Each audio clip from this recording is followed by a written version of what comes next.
Baik, bismillahirrahmanirrahim. Kembali lagi bersama saya Wiruhiyat. Di sini saya bersama para aktivis-aktivis muda yang memang punya kapasitas intelektual yang cukup tinggi gitu. Nah, di sini saya akan membahas mengenai, karena memang semuanya itu mahasiswa, saya akan membahas tentang mahasiswa serta tanggung jawabnya sebagai mahasiswa gitu kan.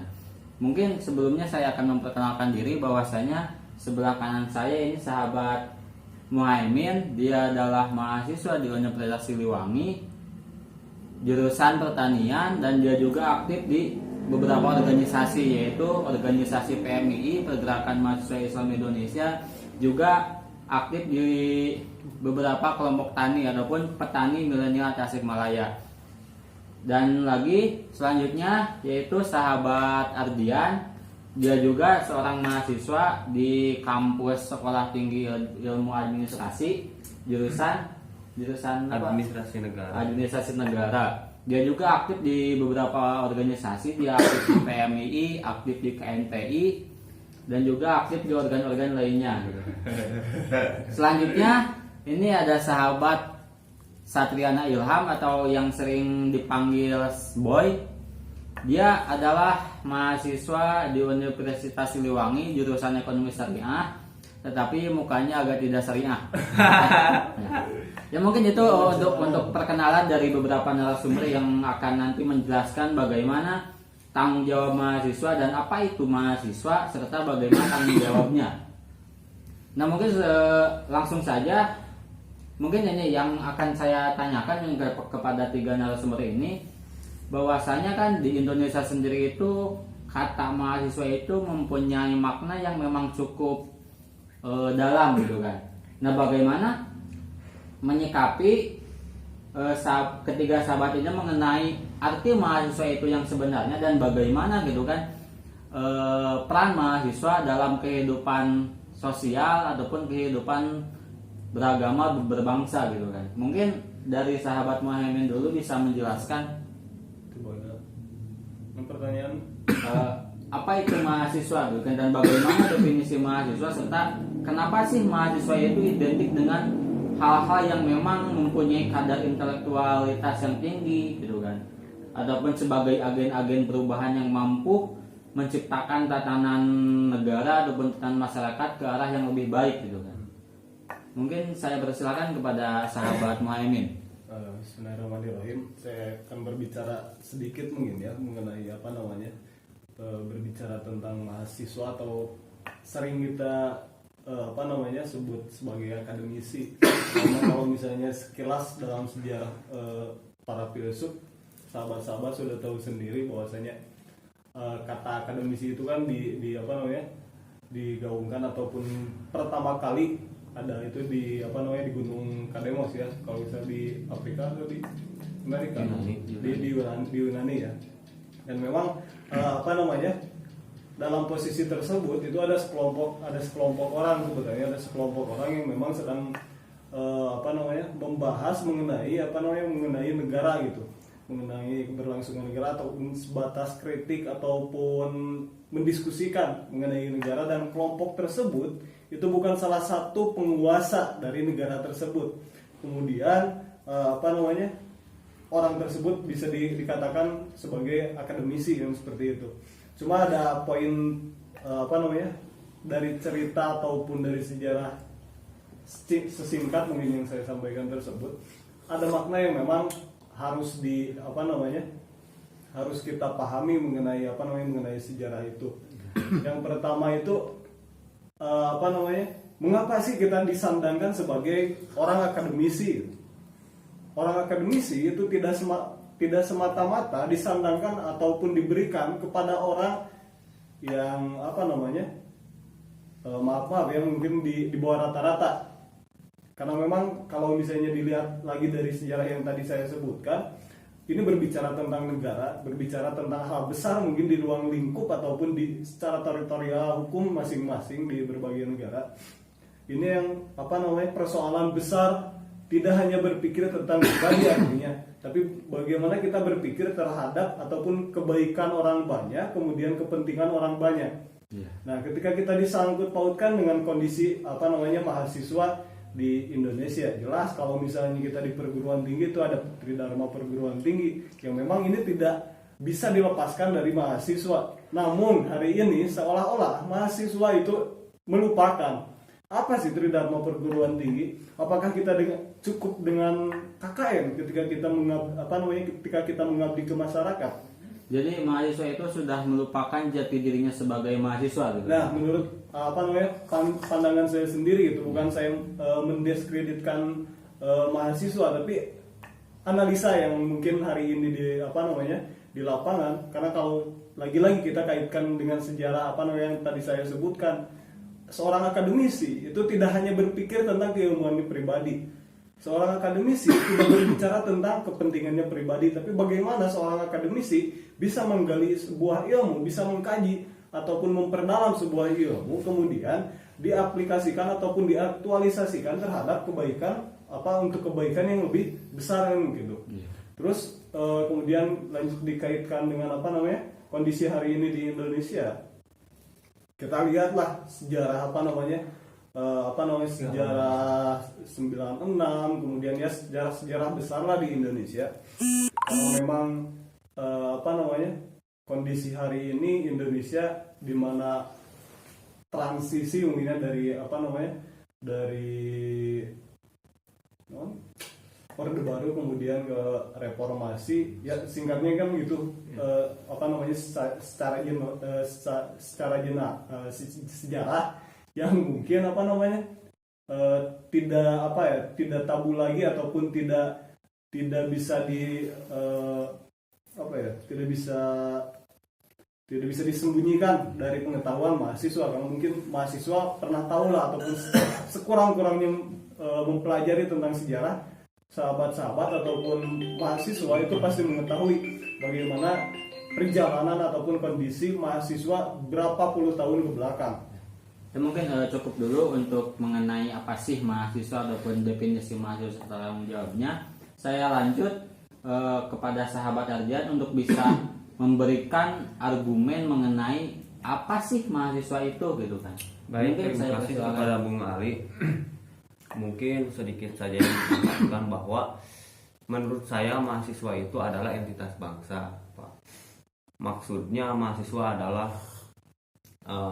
sosok yang memang memiliki potensi untuk melanjutkan transformasi sosial suatu bangsa ke arah yang lebih baik, kurang lebih seperti itu. Nah, kemudian kita tarik dulu sejarahnya bahwa mahasiswa pernah melakukan gerakan yang menurut saya itu sangat radikal di era reformasi. Nah, bagaimana caranya kita sebagai mahasiswa di era destruksi, di era kerusakan di era kerusakan ini bisa berperan, kemudian bisa melakukan perubahan dengan cara yang soft menurut saya. Dengan cara yang soft maksudnya tidak perlu kita melakukan gerakan yang sifatnya itu reaksioner atau sporadis, karena toh kita juga bisa melakukan gerakan dengan memakai media atau teknologi kritis transformatif kurang lebih seperti itu. Nah, kemudian apa sih definisi mahasiswa itu? Kalau kita lihat secara permukaan Pak Ali, karena memang sudut pandang terkait definisi mahasiswa ini kan variatif Pak Ali. Tetapi menurut saya mahasiswa itu adalah seseorang yang sedang melakukan studi di perguruan tinggi. Nah, lalu kemudian mahasiswa itu dinobatkan sebagai agen perubahan, agen sosial kontrol, kemudian iron stock. Nah, dari sana bagaimana caranya mahasiswa bisa memfungsikan fungsi yang masyarakat nobatkan atau negara nobatkan sebagai agen perubahan. Karena memang trifungsi ini sendiri memiliki catatan negatif, karena trifungsi itu secara sejarah keluar ketika pelengseran Soekarno. Ya. Pelengseran Soekarno yang dinobatkan oleh Soeharto, kurang lebih seperti itu, bahwa mahasiswa itu agen perubahan. Maka dari itu mahasiswa harus melengsarkan atau mengganyang Soekarno, karena Soekarno dulu dianggap sebagai penguasa yang korup. Mungkin itu saja yang bisa saya sampaikan. Kembalikan kepada moderator. Jadi memang menurut Bung Ardian sendiri bahwasana memang Soeharto. mahasiswa itu adalah sebuah entitas bangsa yang memang memiliki peran penting dalam kesejarahan negara Indonesia sendiri gitu kan. Bagaimana dari awal pergolakan mahasiswa tahun 66 lanjut ke tahun 98 tahun 96 yang puncaknya 98 dengan adanya reformasi gitu kan, menggulingkan tatan kekuasaan dari Orde Baru menuju orde Tapi reformasi mungkin gitu kan. saya juga ingin menyampaikan catatan kepada mahasiswa sekarang yang mungkin melupakan semangat atau tugas reformasi. Yang pertama, kita juga harus mengawal kasus pelanggaran HAM masa lalu, seperti Munir, aktivis yang mungkin direpresi sampai hilang, kan kita tidak mengetahui di mana itu. Kemudian Marsina, masih banyak lagi.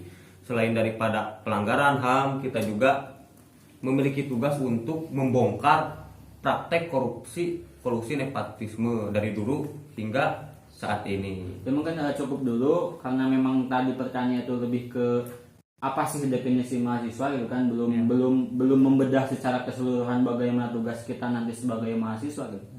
Ya kita lanjut kepada narasumber ketiga yaitu Sahabat Boy. Mungkin Sahabat Boy bisa lebih menerangkan secara komprehensif gitu kan apa sih mahasiswa itu gitu kan, dan bagaimana mahasiswa sekarang itu gitu kan. Mungkin saya persilakan kepada Sahabat Boy untuk bisa memberikan argumennya. Baik, terima kasih. Saya membawa sedikit keterangan. Man aroda dunya fa'alaihi bil ilmi wa man aroda akhirata fa'alaihi bil ilmi wa man aroda bainahuma fa'alaihi bil ilmi. Maka barang siapa orang yang ingin sukses atau barang siapa orang yang ingin mendapatkan kehidupan dunia, dan barang siapa orang yang ingin sukses kehidupan akhirat, atau barang siapa orang yang ingin mendapatkan kebahagiaan akhirat, yaitu fa'alaihi bil ilmi, yaitu dengan ilmu. Waman aroda bainahuma, dan siapa saja manusia dan siapa saja orang yang ingin mendapatkan kebahagiaan di dunia dan kebahagiaan akhirat, fa'alaihi bil ilmi, yaitu dengan ilmu. Jadi, dan juga ada sebuah keterangan, utlubu ilma minal mahdi lalahdi, tuntutlah ilmu dari mulai kamu dilahirkan sampai kamu masuk ke dalam liang lahat lagi. Jadi definisi mahasiswa menurut saya yaitu masih tergolong kepada orang-orang yang saat ini sedang mencari kebahagiaan, atau orang yang saat ini sedang berjuang untuk mencari kebahagiaan. Akan tetapi saya membawa perspektif PMI sendiri bahwasanya orang-orang di PMI itu bukan hanya orang-orang yang mencari kebahagiaan dunia, akan tetapi yang mencari kebahagiaan dunia dan kebahagiaan akhirat. Makanya sampai saat ini saya berargumen atau saya memberikan sebuah nama kepada seluruh anggota dan kader PMI bahwasanya mahasiswa yang tergabung dalam pergerakan mahasiswa Islam Indonesia yaitu santri PMI, dan insya Allah santri PMI adalah orang-orang yang senantiasa mencari ilmu untuk kebahagiaan dunia dan juga kebahagiaan akhirat. Amin. Itu sendiri menurut saya perspektif penjelasan mahasiswa. Jadi mungkin saya memberikan kesimpulan bahwasanya mahasiswa itu memang orang yang sedang menuntut ilmu gitu kan. Tapi bukan hanya menuntut ilmu untuk kebahagiaan duniawi, tapi juga menuntut ilmu untuk kebahagiaan Di akhirat nanti. di akhirat nanti gitu. Nah lanjut, karena memang tadi sudah memberikan pemaparan mengenai definisi mahasiswa dari berbagai narasumber ini, saya akan lebih ke mengerucut sesuai dengan jurusannya masing-masing gitu kan. Mungkin Muhaimin tentang jurusan pertaniannya, Sahabat Ardian tentang jurusan administrasi negaranya, dan Sahabat Boy tentang jurusan ekonomi syariahnya. Bagaimana gitu kan? Pertama ke Sahabat Boy, mungkin bagaimana sih peran mahasiswa di jurusan ekonomi syariah agar bisa merubah ataupun memperbaiki tatanan pemerintahan ataupun tatanan masyarakat yang memang dalam lingkungan sekarang itu bisa dikatakan agak sedikit kacau gitu kan, ataupun bagaimana sih tugas mahasiswa ekonomi syariah dalam membentuk ataupun memperjuangkan cita-cita mahasiswa ekonomi syariah untuk membuat negara ini lebih adil dan makmur gitu kan. Saya persilakan. Adil dan makmur itu seperti bahasanya salah satu golongan caleg. Ya, tapi kan ini masa pemilu kan sudah usai. Iya. Jangan ada tendensi di antara kita. Nah, itu cuma humor lah biasa. Mungkin saya menjawab dalam perspektif mahasiswa ekonomi syariah.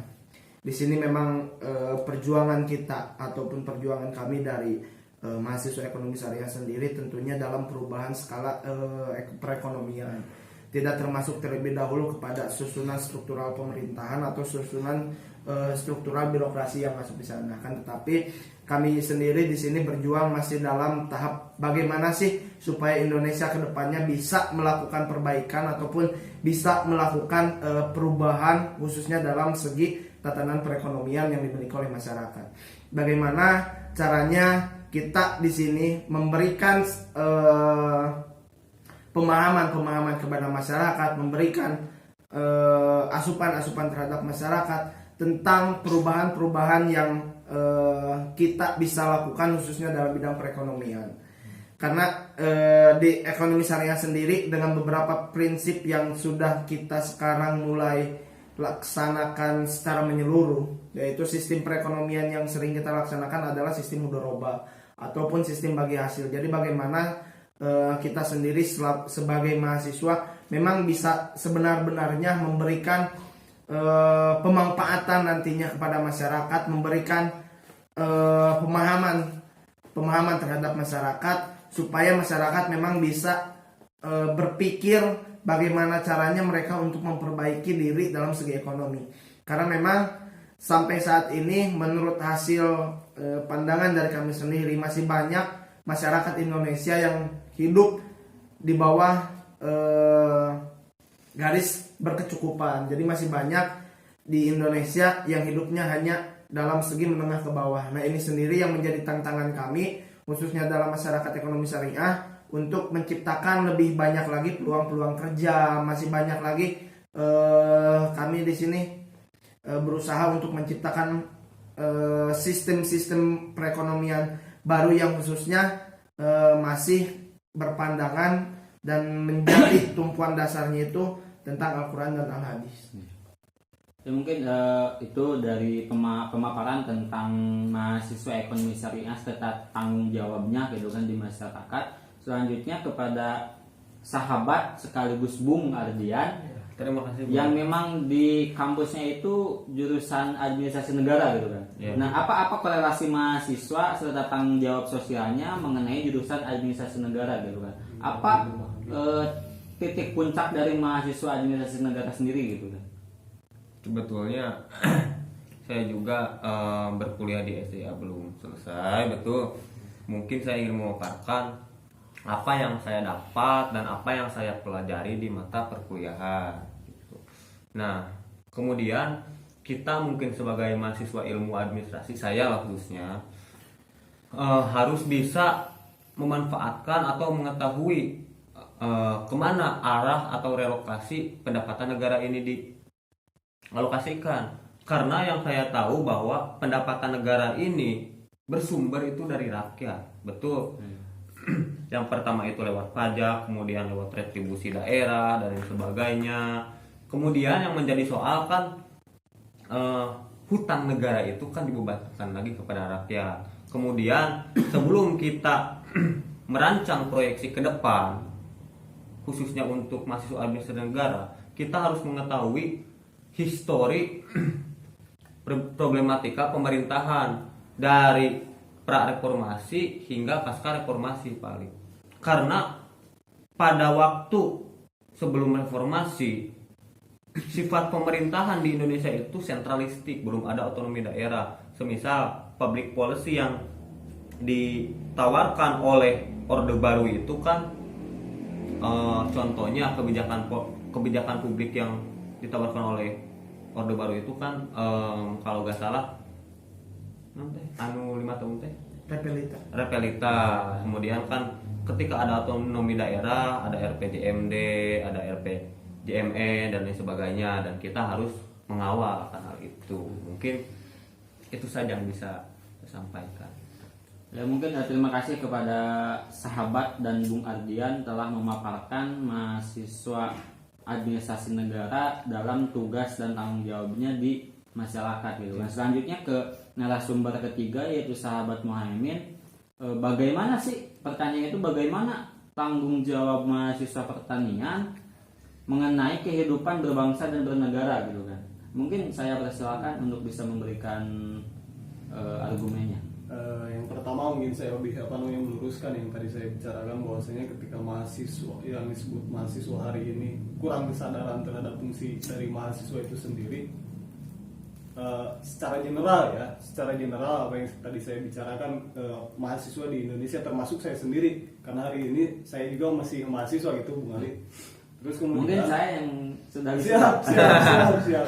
Akan diwisuda ya. Akan diwisuda. Karena wisudanya ditunda ya gitu. Gara-gara corona. Nah, itu. Kemudian bagaimana sih peran mahasiswa pertanian terhadap perannya terhadap negara, kemudian dalam kehidupan sosial di di Indonesia pada khususnya kan gitu.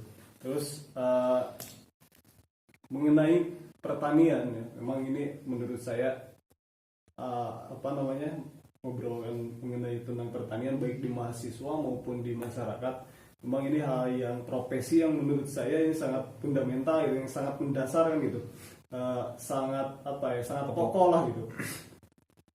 Artinya ini ada keperluan ataupun ada kepentingan yang besar, kepentingan masyarakat bahkan kepentingan negara bisa ditangguhkan ataupun bisa dipegang oleh petani, kesejahteraan terhadap negara itu sendiri. Mengenai kalau misalnya kata Soekarno Identitas jati diri. Bukan mengenai pangan Penjaga. bukan. Sanang pangan papannya tuh. Nah, itu sandang pangan dan papan. Kemudian kalau misalnya mengenai tugas dari mahasiswa itu sendiri, mengenai tugas dari pertanian, jelas ketika ngobrolin mahasiswa pertanian itu haruslah mengenai penelitian ataupun mencapai menerapkan teori-teori yang kita dapat di dalam perguruan tinggi, kemudian direalisasikan dalam sebuah penelitian yang mungkin nanti hasilnya disampaikan kepada masyarakat. Namun kita jangan terfokus kepada hal tersebut, karena itu sudah menjadi kewajiban sebenarnya. Kemudian ada kewajiban yang lebih yang perlu diperhatikan lagi gitu mengenai pertanian. Seperti yang tadi saya sebutkan, bahwasanya mengenai pertanian memang hal yang pokok di suatu negara, karena memang kita hidup dari hasil pertanian. Kalau misalnya secara teori perubahan sosial, mungkin kita sosial itu tidak terlepas dari sebuah pembangunan. Kalau misalnya kita diurut lagi ke belakang, ya tahulah pas zaman Orde Baru, moto mengenai pembangunan, bahkan kabinet pembangunan kan itu menjadi ada perubahan sosial sendiri gitu di masyarakat sendiri, di masyarakat Indonesia. Kemudian ditarik lagi sampai hari ini, bagaimana ketika pembangunan secara fisik negara ataupun secara mental dari masyarakat. Nah, ini yang harus diperhatikan oleh mahasiswa pertanian mungkin pada khususnya. Kemudian kita mengkerucut lagi kepada pertanian. Ada hal yang perlu diperjuangkan, kemudian perlu dibela oleh mahasiswa pertanian, selain dari bagaimana mahasiswa pertanian mencetak ataupun memberikan pengetahuan terhadap ilmu yang didapat di perguruan tinggi kepada masyarakat, bagaimana mereka bisa mempertahankan kebutuhan petani, ataupun kalau misalnya dispesifikkan lebih ke lahan-lahan, kemudian elemen-elemen mengenai profesi pertanian gitu. Karena kalau misalnya ya, ini tidak ada tanah, ya kita tidak bisa mungkin kuliah di mana. Ya tidak mungkin bisa kuliah di pertanian lah, karena mau garap apa kan gitu. Terus ya itu hal-hal sosial mungkin ya, yang harus selain dari dari secara teori yang bisa dilakukan di apa namanya di perguruan tinggi, ada PR yang lebih besar hari ini apa namanya untuk mahasiswa pertanian, karena memang tugas cukup besar juga di samping pemerintah yang sedang gencar-gencarnya mengenai pembangunan. Artinya bukan kita menjadi musuh dari pemerintah itu sendiri gitu. Tapi bagaimana kita menjadi penyeimbang ataupun memberikan sebuah penyadaran ataupun memberikan sebuah pandangan sudut pandang kita terhadap mahasiswa pertanian jikalau memang pemerintah itu sendiri terlalu memfokuskan mengenai pembangunan, bagaimana keberlanjutan pertanian kan gitu. Karena memang secara apa namanya profesi di Indonesia sendiri kebanyakan kan memang itu dari apa namanya dari profesi pertanian.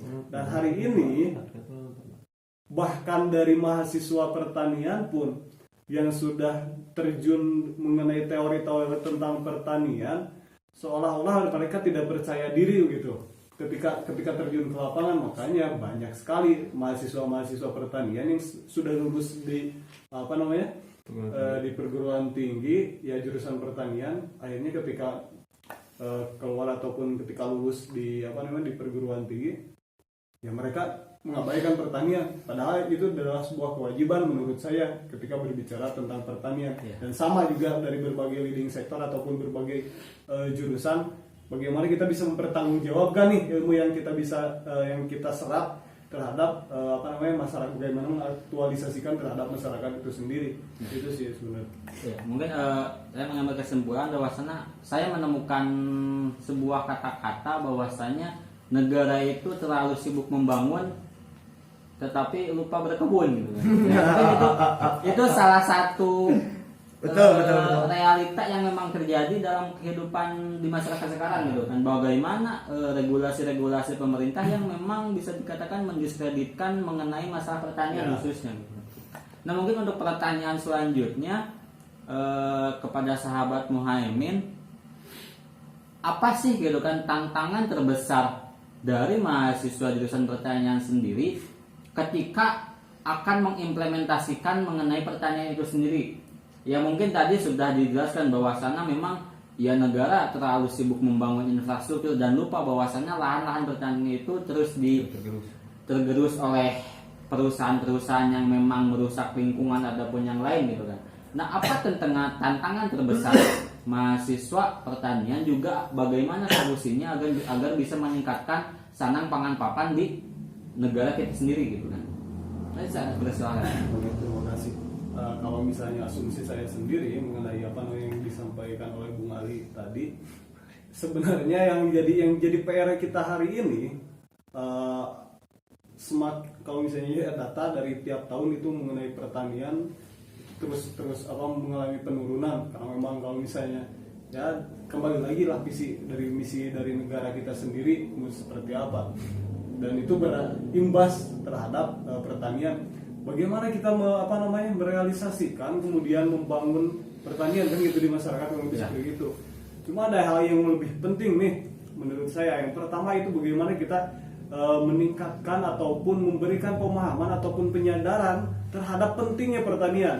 Karena percuma kita berbicara mengenai realisasi di lapangan, tapi seolah-olah masyarakat ataupun mahasiswa dari pertanian itu sendiri seolah-olah tidak peduli terhadap pertanian kan gitu.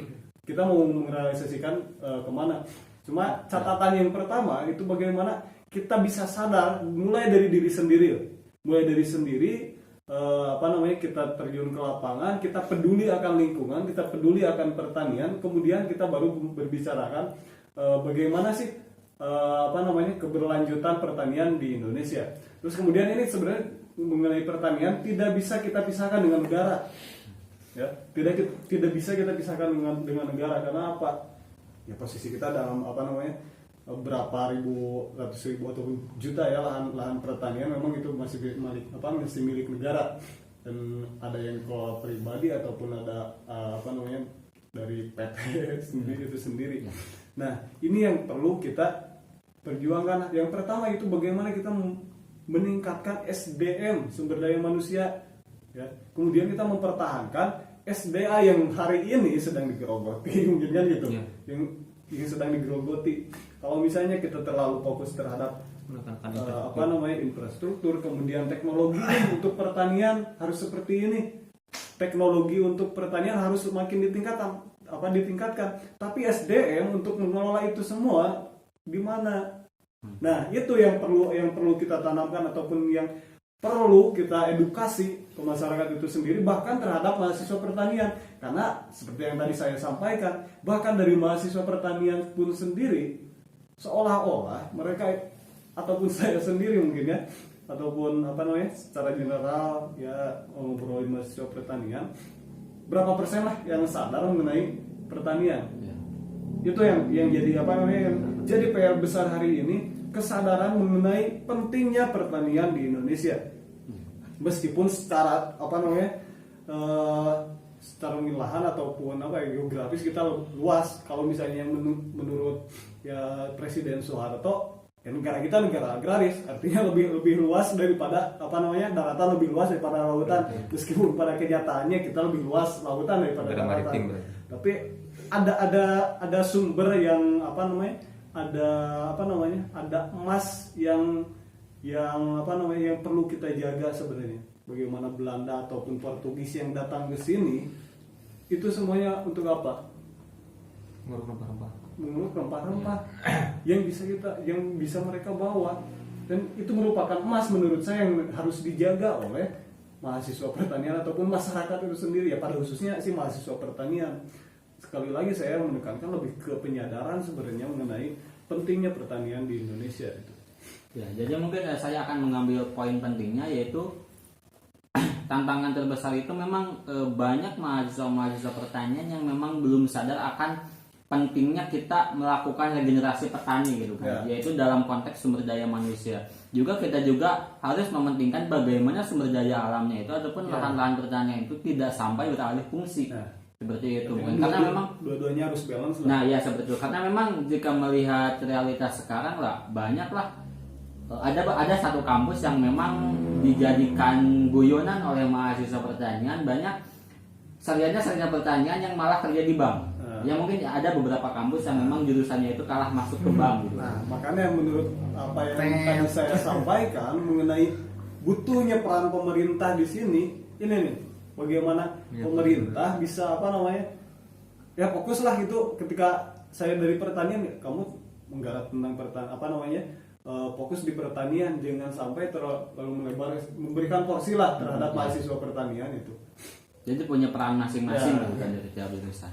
Mungkin selanjutnya kepada Bung Ardian mengenai tantangan dari mahasiswa administrasi negara sendiri itu apa gitu kan dalam kehidupan bermasyarakat untuk sekarang. Apakah memang jurusannya administrasi negara, apakah memang harus mempelajari tentang administrasi negara, dan bagaimana mengimplementasikannya di masyarakat gitu kan. Mungkin lebih kepada konteks kenegaraan ya, menurut saya administrasi negara itu kan banyak mata kuliah yang bukan cuma mempelajari bagaimana caranya kita bisa mengelola suatu pemerintahan, kemudian bagaimana kita bisa menstabilisasikan suatu bangsa, tetapi secara faktual yang menjadi tantangan mahasiswa ilmu administrasi negara itu adalah menjaga iklim demokrasi. Karena negara kita itu menganut sistem demokrasi kurang lebih lah ya. Tetapi kan ketika ada isu perancangan Omnibus Law atau RUU Cipta Kerja, itu cenderung tertutup. Itu secara faktual. Nah, itu yang menjadi tantangan mahasiswa ilmu administrasi negara. Bagaimana caranya mahasiswa ilmu administrasi negara itu menggaungkan semangat keterbukaan. Iya. Karena negara kita itu harus menjunjung tinggi nilai-nilai keterbukaan. Karena transparansi publik lah. Jangan ada ketertutupan di antara kita. Harus transparan, harus telanjang kurang lebih. Itulah. Ya mungkin itu yang ditantangan dari mahasiswa administrasi negara juga gitu kan. Nah, untuk solusinya itu ya bagaimana kita bisa memberikan pemahaman kepada masyarakat akan pentingnya peran masyarakat administrasi bernegara gitu kan, bagaimana negara itu harus mempunyai transparansi dalam segi anggaran ataupun regulasi gitu kan. Jangan sampai si masyarakat itu dibodohi oleh regulasi yang dibikin oleh pemerintah, mungkin seperti itu ya. Bahkan ditutup-tutupi. Ya bahkan ditutup-tutupi. Ini boy ya dia. Nah mungkin lanjut kepada sahabat Boy mengenai tantangan dari mahasiswa ekonomi syariah sendiri gitu kan di kehidupan di masyarakat sekarang dan bagaimana solusinya gitu. Baik, di sini mungkin saya akan membahas mengenai perspektif ekonomi syariah dalam pembangunan Indonesia saat ini atau Indonesia maju.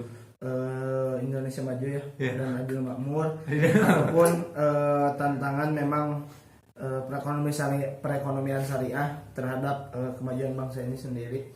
Sebagaimana telah ditetapkannya Wakil Presiden Republik Indonesia sebagai Bapak Ekonomi Syariah Indonesia, saya berharap memang ini sendiri bisa menjadi sebuah acuan baru, sebuah semangat baru untuk para pejuang ekonomi syariah di seluruh Indonesia. Bagaimana caranya supaya kita bisa memegang kendali perekonomian yang ada di Indonesia ini menjadi yang memang bersyariah. Karena saya kira dalam perspektif ekonomi syariah sendiri banyak sekali keuntungan yang nantinya akan didapatkan oleh negara dan juga keuntungan-keuntungan yang akan didapatkan oleh masyarakat. Jadi syariah tapi tidak khilafah. Tidak hilafah. Ya. Tidak hilafah. Karena konteks kata-kata syariah itu cenderung ke Punya menyebutkan tendensi. ke hal-hal khilafah. Ya tidak apa-apa lah sedikit hilafah. Kalau memang nanti sistemnya itu sendiri bisa memakmurkan rakyat.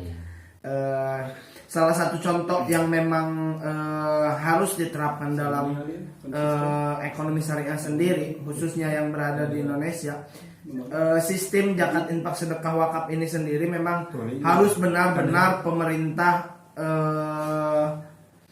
kontrol dengan sangat serius. Karena hasil dari kajian beberapa ahli ekonomi syariah bahwasanya jikalau memang sistem zakat di Indonesia itu sudah diterapkan dan dikontrol dengan penuh oleh pemerintah dan bahkan diterapkan hukumnya oleh pemerintah seperti mana membayar pajak, itu sendiri akan mendapatkan penghasilan yang sangat besar. Dalam satu tahunnya saja bisa mendapatkan beberapa puluh miliar jika memang itu bisa terrealisasi dan bisa diterapkan hukum dengan hukum yang ada di Indonesia, bukan hanya hukum dalam perspektif Islam saja, akan tetapi ini juga harus diterapkan dalam sistem bernegara, bukan hanya dalam sistem beragama. Karena memang melihat mayoritas masyarakat Indonesia yang begitu besar untuk kedudukan umat Islam, ini sendiri harus menjadi tentunya modal baru untuk pemerintah, sehingga pemerintah berani menerapkan hukum membayar zakat itu di dalam hukum bernegara.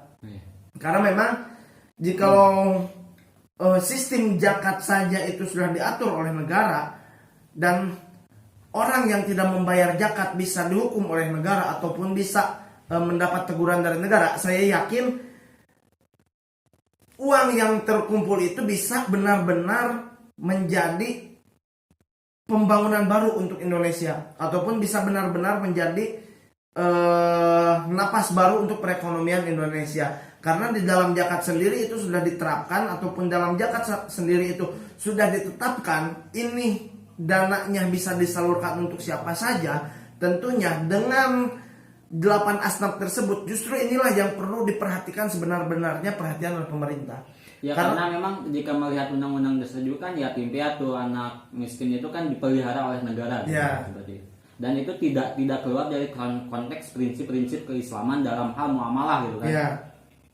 Ya. Jadi karena memang menurut saya jikalau memang pajak bolehlah nanti pajak misalkan digunakan untuk pembangunan, pajak digunakan untuk pembuatan ataupun pembayaran gaji para pejabat negara ataupun digunakan untuk keperluan negara lain. Jikalau memang nanti sistem ekonomi syariah bisa diterapkan sebagai hukum yang sudah ditetapkan oleh kenegaraan, nantinya saya kira hasil dari pendanaan zakat, misalkan salah satu kita ambil saja zakat, dan nantinya disalurkan kepada memang 8 asnaf tersebut, saya yakin perekonomian di Indonesia ataupun masyarakat menengah ke bawah di Indonesia dan juga peluang-peluang usaha baru itu akan muncul karena memang di dalam zakat sendiri itu diberikan untuk fakir miskin, untuk fakir miskin khususnya yang memang berkecukupan ataupun yang memerlukan perhatian khusus.